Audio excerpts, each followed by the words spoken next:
दोस्तों, एक स्कूल में बच्चे पढ़ रहे थे। हल्की हल्की बारिश हो रही थी। तभी उस स्कूल के सामने डिस्ट्रिक्ट कलेक्टर साहब की गाड़ी आकर के रुकती है। जैसे ही डिस्ट्रिक्ट कलेक्टर की गाड़ी वहां पर रुकती है, डिस्ट्रिक्ट कलेक्टर के सिक्योरिटी में लगा हुआ सिपाही दौड़ करके आता है और डिस्ट्रिक्ट कलेक्टर के गाड़ी का दरवाजा खोलता है। दरवाजा खोलते ही डिस्ट्रिक्ट कलेक्टर साहब उस गाड़ी से बाहर निकलते हैं और सीधे उस स्कूल के अंदर दाखिल होते हैं। स्कूल के अंदर जैसे ही जाते हैं, वहां पर अफरा तफरी का माहौल हो जाता है। जो भी स्कूल के स्टाफ, प्रिंसिपल से लेकर के टीचर तक, जिसको भी पता चलता है कि डिस्ट्रिक्ट कलेक्टर स्कूल में आ गए हैं, सारे लोग परेशान हो जाते हैं कि ऐसी क्या बात हो गई कि आज डिस्ट्रिक्ट कलेक्टर को इस छोटे से स्कूल में आना पड़ा। डिस्ट्रिक्ट कलेक्टर साहब सीधे प्रिंसिपल के ऑफिस में जाते हैं और प्रिंसिपल के ऑफिस में जाते ही कहते हैं कि प्रिंसिपल साहब, ये बताइए कि रामकिशन जी कहाँ हैं, रामकिशन मास्टर साहब कहाँ हैं। प्रिंसिपल साहब जैसे ही ये बात सुनते हैं कि रामकिशन मास्टर साहब कहाँ है, वो कहते हैं कलेक्टर साहब, आप पहले बैठ जाइए, चेयर पर बैठ जाइए, फिर बात करते हैं। और प्रिंसिपल साहब सोचने लगते हैं कि ये डिस्ट्रिक्ट कलेक्टर रामकिशन जी को कैसे जानते हैं और एक छोटे से टीचर के बारे में ये क्यों पूछना चाहते हैं। कलेक्टर साहब वहीं पर चेयर पर बैठ जाते हैं और फिर प्रिंसिपल साहब भी अपने चेयर पर बैठ के कहते हैं, सर, आप रामकिशन जी के बारे में क्यों जानना चाहते हैं, क्या उनसे आपका ताल्लुकात है। तभी कलेक्टर साहब कहते हैं कि रामकिशन जी से मेरे क्या ताल्लुकात हैं और क्यों मैं उन्हें जानना चाहता हूं, ये तो पहले मैं आपको बाद में बताऊंगा, लेकिन अभी मुझे ये बताइए कि वो कहां पर मिलेंगे। तो प्रिंसिपल साहब कहते हैं, सर, रामकिशन जी तो आज से 3-4 साल पहले ही इस स्कूल को छोड़ करके चले गए हैं। उनका रिटायरमेंट का भी समय हो चुका था, लेकिन उन्होंने रिटायरमेंट से पहले ही स्कूल को छोड़ दिया, क्योंकि उनका सेहत जो था उनका साथ नहीं दे रहा था। वो काफी तकलीफ में रहते थे, इसलिए उन्होंने एक दिन अचानक ही स्कूल आना बंद कर दिया और उसके बाद से फिर स्कूल आए नहीं। जैसे ही ये बातें कलेक्टर साहब सुनते हैं, जिनका नाम होता है अभिषेक सिंह, जैसे ही कलेक्टर अभिषेक सिंह ये बातें प्रिंसिपल साहब से सुनते हैं, वहीं पर धम्म से चेयर के ऊपर बैठ जाते हैं। ऐसा उन्हें महसूस हो रहा था कि अब उनके प्राण पखेरु उनके शरीर से निकल जाएंगे। उनका सिर चकराना शुरू कर जाता है, उनकी सांसें तेज चलने शुरू हो जाती हैं। वो अपने आप को एक क्रिमिनल जैसा महसूस कर रहे थे। वो ऐसा समझ रहे थे कि उन्होंने बहुत बड़ा क्राइम कर दिया है, एक ऐसे व्यक्ति के साथ जिस व्यक्ति ने उनको यहाँ तक पहुंचाया है, उन्हें कलेक्टर तक पहुंचाने में जिस व्यक्ति का सबसे बड़ा योगदान रहा है, उस व्यक्ति को आज इतने सालों तक मैंने क्यों नहीं उनकी सुध ली। उनके दिलो दिमाग में कुछ गलत चीजें चलने लगती हैं कि कहीं ऐसा ना हो कि उनको कुछ हो गया हो। कलेक्टर साहब यही सोचते सोचते उस चेयर पर बैठे रहते हैं। तभी प्रिंसिपल साहब कहते हैं कि कलेक्टर साहब, पानी पी लीजिए। चपरासी पानी लेकर के आता है, वो पानी पीते हैं और पानी पीने के बाद एक लंबी सांस लेते हैं। उसके बाद प्रिंसिपल साहब की तरफ मुखातिब होते हुए कहते हैं, प्रिंसिपल साहब, मुझे रामकिशन मास्टर जी का एड्रेस प्रोवाइड करवा दीजिए। प्रिंसिपल साहब कलेक्टर साहब की तरफ देखते हैं और कहते हैं, सर, मैं एड्रेस तो प्रोवाइड करवा दूंगा, लेकिन ऐसी क्या चीज है, ऐसी क्या बात है जिससे आप रामकिशन जी से मिलना चाहते हैं। तभी कलेक्टर साहब प्रिंसिपल साहब की तरफ देखने लगते हैं और देखने के बाद कहते हैं कि बहुत बड़ा कर्जा है मेरे ऊपर उनका, जो उन्होंने किसी समय मुझे दिया था, और उस कर्जे को उतारने के लिए ही मैं आया हूँ। उसी के लिए मैं मास्टर साहब को ढूंढ रहा हूँ। प्रिंसिपल साहब हक्का बक्का हो जाते हैं और कहते हैं कि एक कलेक्टर के ऊपर एक टीचर का कौन सा कर्जा है, कौन सा पैसा उन्होंने दिया था। और वो कलेक्टर साहब से पूछ लेते हैं कि कौन सा कर्जा उनका आपके ऊपर है, क्या कितने पैसे उन्होंने आपको दिया था जिसे आप चुकाने के लिए यहाँ पर आए हुए हैं। तभी कलेक्टर साहब कहते हैं कि मास्टर साहब, बहुत पुरानी कहानी है। किसी समय, आज से कुछ साल पहले, मैं भी इसी स्कूल में पढ़ता था। जब मैं 9वीं क्लास में था, तो हमारे क्लास टीचर होते थे रामकिशन मास्टर साहब। एक दिन हम लोगों को क्लास में पढ़ा रहे थे, तभी उन्होंने सभी बच्चों से एक क्वेश्चन किया और उन्होंने कहा कि अगर तुम्हें 100 रुपए दे दिया जाए, तो इस 100 रुपए को तुम सबसे पहले कहाँ खर्चा करोगे, कहाँ लगाओगे तुम। सभी बच्चों ने अपना अपना जवाब दिया। किसी ने कहा कि मुझे अगर 100 रुपए मिल जाएगा तो मैं अभी चॉकलेट खरीद लूंगा। किसी ने कहा मुझे 100 रुपए मिल जाएगा तो मैं खिलौने खरीद लूंगा। कुछ पढ़ने लिखने में अच्छे बच्चे जो क्लास के थे, उन्होंने कहा कि अगर मुझे 100 रुपए मिल जाएगा तो मैं अपनी ये किताबें खरीद लूंगा, अपनी पेन खरीद लूंगा, अपना बैग खरीद लूंगा। और मैं चुपचाप बैठा हुआ था। तभी मास्टर साहब मेरे तरफ मुखातिब होते हुए कहते हैं कि बेटा अभिषेक, तुम कुछ नहीं बता रहे हो, अगर तुम्हें 100 रुपए मिल जाएगा तो तुम क्या करोगे? तो मेरे आंखों में आंसू होता और मैं मास्टर साहब की तरफ देखने लग जाता हूं और कहता हूं, मास्टर साहब, अगर मेरे पास कहीं से 100 रुपए आ जाएगा तो उस 100 रुपए का मैं कुछ और इधर उधर से पैसे इकट्ठा करूंगा और अपनी माँ के लिए एक चश्मा खरीदूंगा। क्योंकि मेरी माँ सिलाई बुनाई का काम करती है, लोगों के घरों में जाकर के उनके फटे पुराने कपड़ों को सिलती है। मेरी माँ बूढ़ी हो चुकी है, उसके आंखों की रोशनी कम हो चुकी है, वो अच्छे से देख नहीं पाती है और उसकी जो सुई होती है सिलाई करते समय उसके उंगलियों में चुभ जाती है, खून निकल जाता है। इसलिए मास्टर साहब, अगर मेरे पास 100 रुपए होंगे तो मैं कुछ और पैसे इधर उधर से इकट्ठा करके सबसे पहले अपनी माँ के लिए एक चश्मा खरीदूंगा। जैसे ही उस बच्चे की या जो प्रेजेंट टाइम में कलेक्टर साहब थे, इनकी बात मास्टर साहब रामकिशन जी सुनते हैं, उनके आंखों से आंसू बहने लग जाते हैं।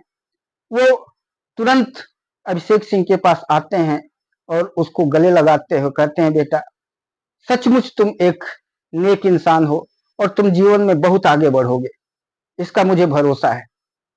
और तुरंत मास्टर साहब निकाल करके उनको अभिषेक सिंह को 100 रुपए देते हैं और कहते हैं, ये 100 रुपए लो, ये इसका तुम्हें चश्मा नहीं माँ के लिए खरीदना है, तुम्हारी माँ को चश्मा मैं शाम को लेकर के आऊंगा। और शाम को मास्टर साहब वो चश्मा ले आकर के और घर पे मुझे दे करके जाते हैं।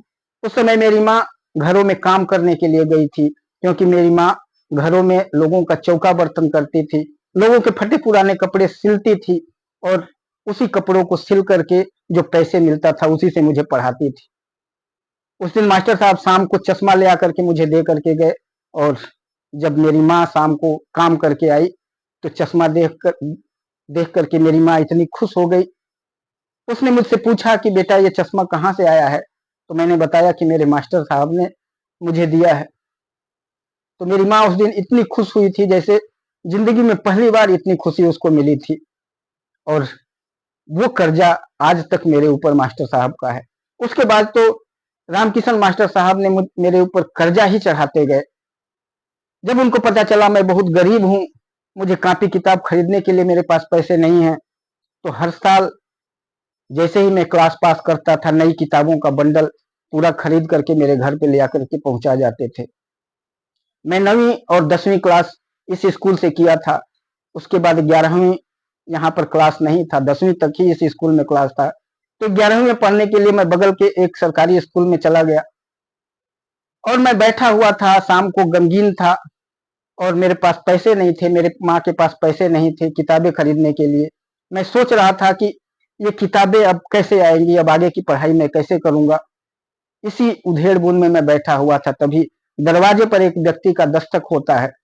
वो व्यक्ति, उसके हाथों में एक बड़ा सा बंडल होता है, बड़ा सा बैग होता है और उस बैग में पूरे 11 की पूरी किताबें कापियां होती हैं, पेंसिल रबर से लेकर के पेन तक होती है, पूरी सारी किताबें होती हैं, कापियां होती हैं, रफ कापियां होती हैं और पूरा बैग ही होता है। और वो व्यक्ति कोई और नहीं था, वो हमारे रामकिशन मास्टर साहब थे। उन्होंने 11वीं 12वीं तक जब तक मैंने पढ़ाई किया यहाँ पर, हर साल मुझे कॉपी किताब वो खरीद करके देते रहे और हमेशा मेरे सिर पर हाथ रख के कहते रहे, बेटा तुम जीवन में बहुत आगे बढ़ोगे, खूब मेहनत करो, मैं तुम्हारे साथ हूँ, मैं तुम्हारे सपोर्ट में हमेशा खड़ा हूँ। उनका तनख्वाह बहुत कम था, बड़ी मुश्किल से अपने घर का खर्चा चला पाते थे, लेकिन फिर भी एक गरीब के बच्चों को पढ़ाने के लिए उन्होंने बहुत कुछ किया। उनका कर्जा मेरे ऊपर है, उस कर्जे को मैं चुकाने के लिए आया। जब ये बातें प्रिंसिपल साहब सुनते हैं तो प्रिंसिपल साहब के भी आंखों में आंसू हो जाते हैं और अभिषेक सिंह तो लगातार रोए जा रहे थे और सोचते जा रहे थे कि उस महापुरुष का पता नहीं अब दर्शन हो पाएगा कि नहीं हो पाएगा। क्या है अब उनके जीवन में क्या हो चुका है, वो इस दुनिया में है कि नहीं है। बहुत सारी गलत चीजें उनके दिलो दिमाग में घूम रही थी। तभी प्रिंसिपल साहब कहते हैं कि देखिए, मुझे कहना चाहिए या नहीं कहना चाहिए, मैं अभी तक आपको बताना नहीं चाह रहा था, लेकिन मैं अब मुझे बताना ही पड़ेगा। उनके साथ काफी बुरी घटनाएं घटने लगी थी। जब वो यहाँ पर पढ़ाते थे तो मैंने उस टाइम पर देखा कि वो काफी गमगीन रहते थे, काफी दुखी रहते थे, एक जगह बैठे रहते थे, उनका कहीं भी किसी चीज में मन नहीं लगता था। जब मैंने अगल बगल के लोगों से, बाकी टीचरों से जब पता करने की कोशिश किया कि मास्टर साहब तो बहुत एक्टिव थे, बहुत अच्छे से पढ़ाते लिखाते थे, अब इतना दुखी क्यों रहते हैं, तभी उनके पास के जो टीचर्स थे वो कहते थे कि इनके घर में काफी दुखों का पहाड़ टूट गया है। इनका जो एकलौता बेटा था, जिसे ये दिलो जान से चाहते थे, उसे बहुत प्यार करते थे, वो बच्चा अब शराबी बन चुका है, नशेड़ी बन चुका है, जुआ खेलता है और रात दिन इनके साथ मारपीट करता है। इनको बहुत मारता है, बहुत पीटता है, इनसे पैसे छीन लेता है और उसको जा करके शराब में और जुए में बर्बाद कर देता है। मास्टर साहब रामकिशन जी ने सोचा कि बच्चा बर्बाद हो रहा है, बच्चा खराब हो रहा है, तो इसकी शादी कर दूं। हो सकता है शादी करने के बाद ये ठीक हो जाए पत्नी के आने के बाद। और जब इन्होंने उसकी शादी कर दिया तो उसकी पत्नी और इनका बेटा दोनों मिलकर के इनके साथ नाइंसाफी करने लगे, इनके साथ मारपीट करने लगे, इनके पैसे छीन करके और इनको घर से कई कई दिनों तक के लिए बाहर निकाल देते थे। ये दूसरों के घरों में जाकर के खा करके किसी तरह से गुजारा करते थे। कई दिन तो इस स्कूल के एक रूम में ये कई कई दिनों तक पड़े रहते थे, कहीं नहीं जाते थे, इतनी इनकी दुर्दशा हो गई थी। लेकिन एक दिन पता चला कि इन्होंने रात को गांव छोड़ करके, घर छोड़ करके और पता नहीं कहाँ चले गए, और आज तक किसी को भी कुछ पता नहीं चला। जैसे ही अभिषेक सिंह ये बातें सुनते हैं, अब उनके शरीर से जैसे ऐसा लग रहा था जैसे उनके प्राण पखेरु उड़ गए, उनका सर चकराने लगता था। उन्हें ऐसा लग रहा था कि अभी धरती फट जाए और मैं उसमें समा जाऊं। एक ऐसे व्यक्ति जिसने मुझे जमीन से उठा करके आसमान तक पहुंचाया, जिसने रात दिन मेरे लिए हर चीज का बंदोबस्त किया, पढ़ाई से लिखाई से सब कुछ, मेरी माँ के आंखों के लिए जिस व्यक्ति ने चश्मा लाया था, उस व्यक्ति का मैं पिछले 5 सालों तक सुध नहीं लिया। वो व्यक्ति जिंदा है कि नहीं है, वो व्यक्ति खा पी रहा है कि नहीं खा पी रहा है, सही तो है। ये मैं कितना बददिमाग और बेईमान आदमी हूं। मैंने उस इंसान का कभी भी सुध लेने की कोशिश नहीं किया। इतना मतलबी मैं कैसे हो गया, यही सोच सोच करके और अभिषेक सिंह की आंखों से आंसू बह रहे थे। वहां से फिर अभिषेक सिंह उठते हैं और ड्राइवर को बुलाकर गाड़ी में बैठ जाते हैं, और गाड़ी में बैठने के बाद सीधे अपने घर चले जाते हैं। घर जाने के बाद वो सारी पुरानी यादें उनके दिलो दिमाग पर छाई रहती हैं, पुरानी बातें सोचते रहते हैं और कहते रहते हैं, अपने आप को कोसते रहते हैं कि काश कुछ सालों पहले अगर मैं उनकी सुध लिया होता तो आज मास्टर साहब मेरे सामने होते। दूसरे दिन फिर मास्टर साहब के लड़के से जाकर के उसके घर पर मिलते हैं कलेक्टर साहब, और उससे पूछते हैं कि तुम्हारे पिताजी कहाँ गए, तुम लोगों ने अपने पिताजी का क्यों नहीं ख्याल रखा। मुझे पता चला कि तुम और तुम्हारी पत्नी अ, अपने पिताजी के साथ मारपीट करते थे, उन्हें परेशान करते थे, उन्हें तंग करते थे। तो वो लड़का कहता है कि हमें कुछ भी पता नहीं है उनके बारे में, वो कहाँ चले गए। अब तो कई साल हो गए, 1-2 साल हो गए उनको गए हुए, लेकिन उनका कुछ भी अता पता नहीं है, वो रात को कहीं निकल करके चले गए। कलेक्टर साहब बहुत डांटते हैं और उसे कहते हैं कि तुम कैसा बेटा है, इस संसार में तू पैदा हुआ है जिसके वजह से उसी के ऊपर हाथ उठाता था, उसी व्यक्ति को मारता था, तू एकलौता संतान था, तू तेरा कर्म था कि अपने पिता का सेवा करना, लेकिन उस पिता को तूने मार पीट करके भगा दिया। तेरे तुझे कोई भी जीवन में माफ नहीं कर पाएगा। मैं चाहता तो अभी मैं तुझे ले जाकर के जेल में भी बंद करवा सकता था, लेकिन मैं तुझे नहीं करवाऊंगा, क्योंकि तुम मेरे गुरु का बेटा था, तुम मेरे एक गुरु का बेटा है। दोस्तों, इतना कह करके गुस्से में अभिषेक सिंह वहां से चले जाते हैं और अपने घर जाते हैं, अपनी पत्नी से सारी बातें बताते हैं। उनकी माँ उनके साथ ही रहती थी, माँ से सारी बातें बताते हैं। अभिषेक सिंह के 2 छोटे-छोटे बच्चे हैं, सबके सामने अपने गुरु के बारे में सब बातें करते हैं और काफ़ी रोते रहते हैं, काफ़ी दुखी होते हैं। उनकी माँ और उनकी पत्नी उन्हें ढाढ़स बढ़ाते हैं, उनको समझाते हैं, बेटा जो जीवन में जिसके साथ लिखा हुआ है, जो होना है, वो हो जाएगा, तुम अब दुखी मत हो। अगर वो जिंदा होंगे तो कभी न कभी वो मिल ही जाएंगे, और अगर वो इस दुनिया में नहीं होंगे तो उसका क्या कर सकते हैं। अभिषेक सिंह काफी दुखी होते हैं, कोशिश करते हैं कि कैसे उनको मैं ढूंढ निकालूं। कई जगह एफआईआर करते हैं, लोगों से पता करते हैं, कई जगह फोटो वगैरह उनका निकलवा करके चारों तरफ शहर के चिपकाते हैं, कहीं कुछ पता नहीं चलता है। लेकिन तभी 1 हफ्ते के बाद बगल में ही एक कुछ दूरी पर उसी जिले में तकरीबन 50-60 किलोमीटर पर एक जगह था, वहां पर एक वृद्धाश्रम था, और उस वृद्धाश्रम में कलेक्टर साहब को चीफ गेस्ट के तौर पर बुलाया गया था।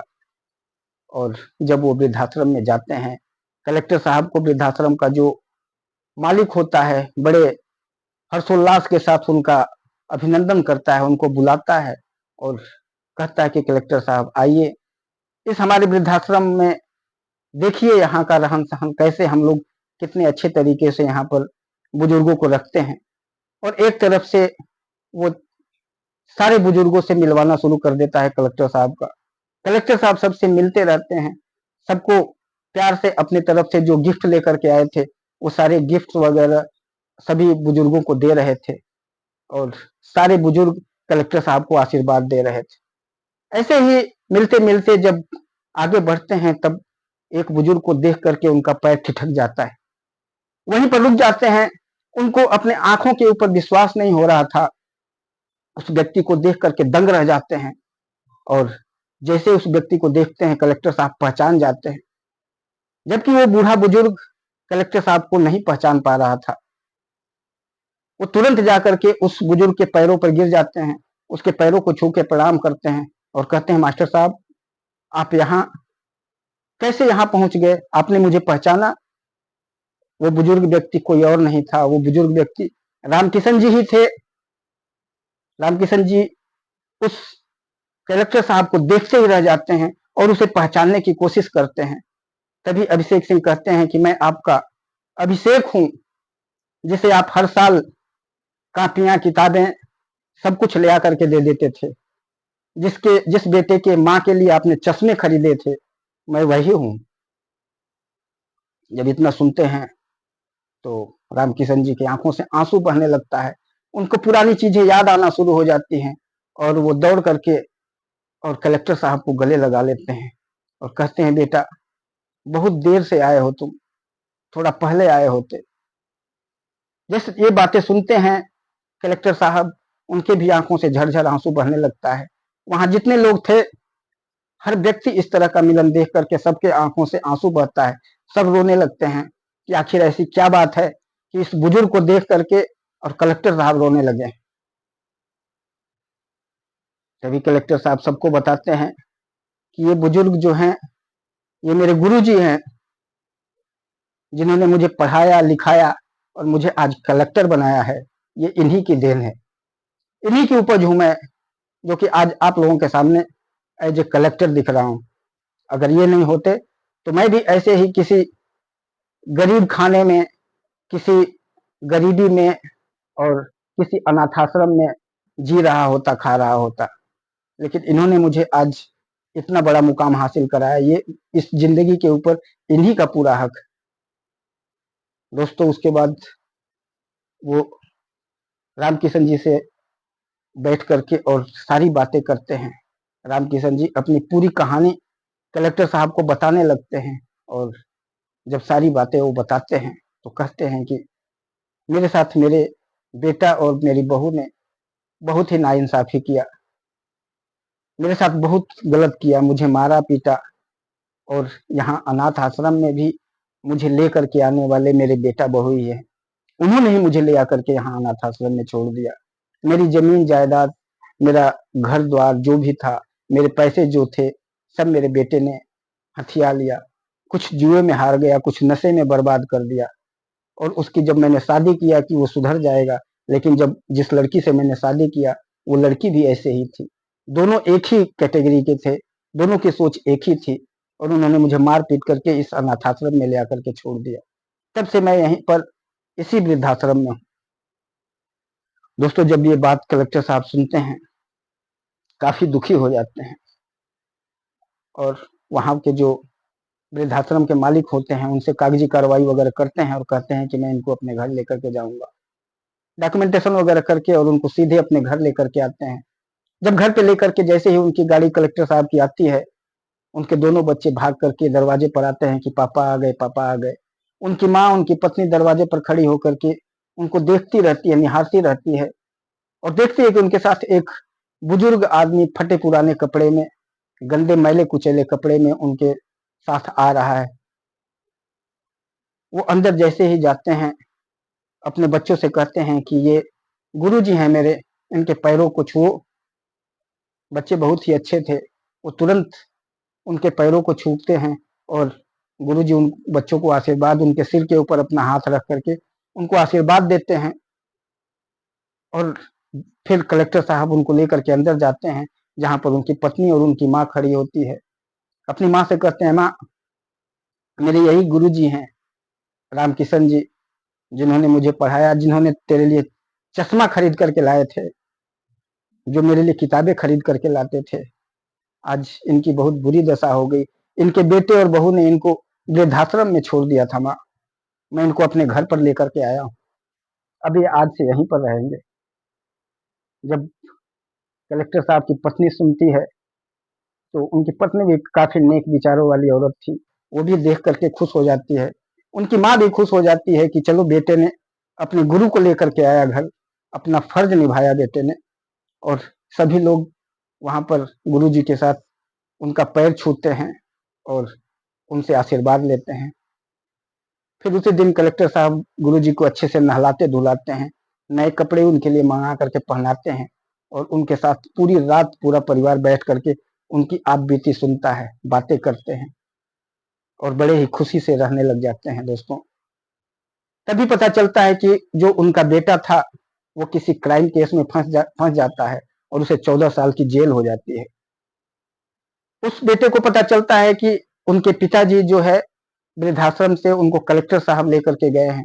वो आता है और अपने पिता से मिलने की कोशिश करता है। वो कलेक्टर साहब के हाथ पैर जोड़ता है और उनके पैरों पर गिरता है, कहता है कि मुझे बचा लीजिए, मुझे इस केस में फंसा दिया गया है। कलेक्टर साहब रामकिशन जी से कहते हैं कि क्या करना है इसका। रामकिशन जी कहते हैं कि क्या करना है, जो गलत करेगा, जो क्राइम करेगा तो उसको क्राइम की सजा भुगतनी ही पड़ेगी। इसने सिर्फ एक क्राइम नहीं किया है, इसने एक बाप का भी दिल दुखाया है। एक बाप बाप को इसने रात दिन मारपीट किया है। ये तो मेरा बेटा है ही नहीं, और इसने जो क्राइम किया है उसको इसकी सजा इसको भुगतनी ही चाहिए। इसको इसके लिए दुनिया का कोई भी सजा सब छोटा है, सब कम है। इन दोनों पति पत्नियों को सजा होनी चाहिए। उसके बाद कलेक्टर साहब उस अपने गार्ड से कहते हैं कि इसको यहाँ से भगा दो, और ये दोबारा यहाँ पर दिखना नहीं चाहिए। और बहुत मिन्नतें मांगता है, बहुत रोता है, अपने पिताजी से चिल्लाता है, पिताजी मुझे किसी तरह से बचा लीजिए। लेकिन रामकिशन जी कहते हैं कि नहीं, अब तेरे साथ कोई भी रिश्ता नहीं है। तुमने उस दिन, तुमने और तुम्हारी पत्नी ने मेरे साथ मारपीट करके और मुझे घर से भगा करके वृद्धाश्रम में छोड़ दिया। उस टाइम तेरे लिए कोई पिता नहीं था, तो आज भी तू मेरे लिए बेटा नहीं है, तू मेरे लिए मर चुका है। मेरे लिए बेटा यही है जिसके पास मैं हूं, यही मेरा शिष्य है और यही मेरा बेटा है।